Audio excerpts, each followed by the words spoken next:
Rube's Observations brought to you by Bradford White Water Heaters.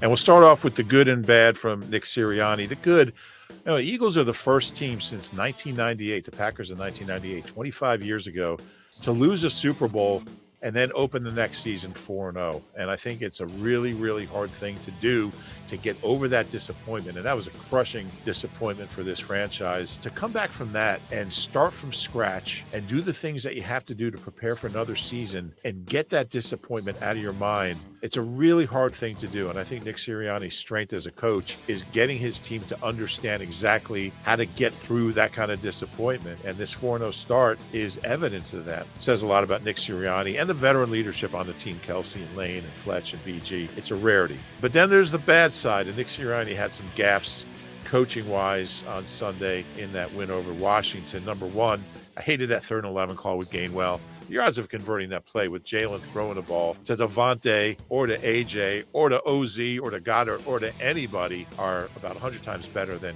Kenny Gainwell converting that play. That was a huge play because you scored, you get a touchdown there. It's a 2-possession game. The field goal made it a 1-possession game, and we saw what happened. Washington went down and tied it. But to me, the worst play was, and I don't know if this was Brian Johnson or if this was Nick or a combination of both, with a minute and a half left. It was a beautiful touchdown that Jalen threw to A.J. Brown, but you can't make that call. It's 2nd and 4. You're on the 28. There's a minute 37 left. You run 2 plays. Even if you don't get the first down, and I think you do get the first down, you give DeAndre Swift the ball twice, he gets 4 yards. Then you run the clock down to 0-0-1. Jake Elliott kicks about a 40-yard field goal.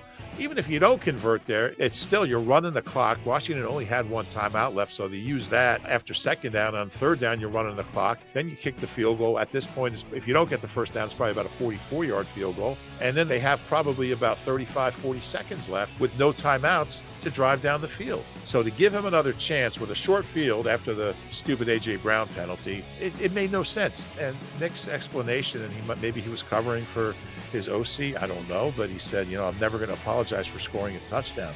That's not the point. You didn't need a touchdown. You needed the clock to be at all zeros with 1 more point than Washington had, and you win the game. So that drove me crazy.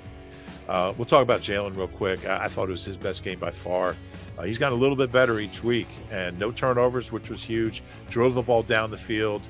I really liked the way he stood in the pocket. It was the best we've seen of Jalen. It was a game where a lot of things didn't go right. They gave up a lot of points, a lot of long drives, but Jalen was vintage Jalen today, and they needed every one of those plays.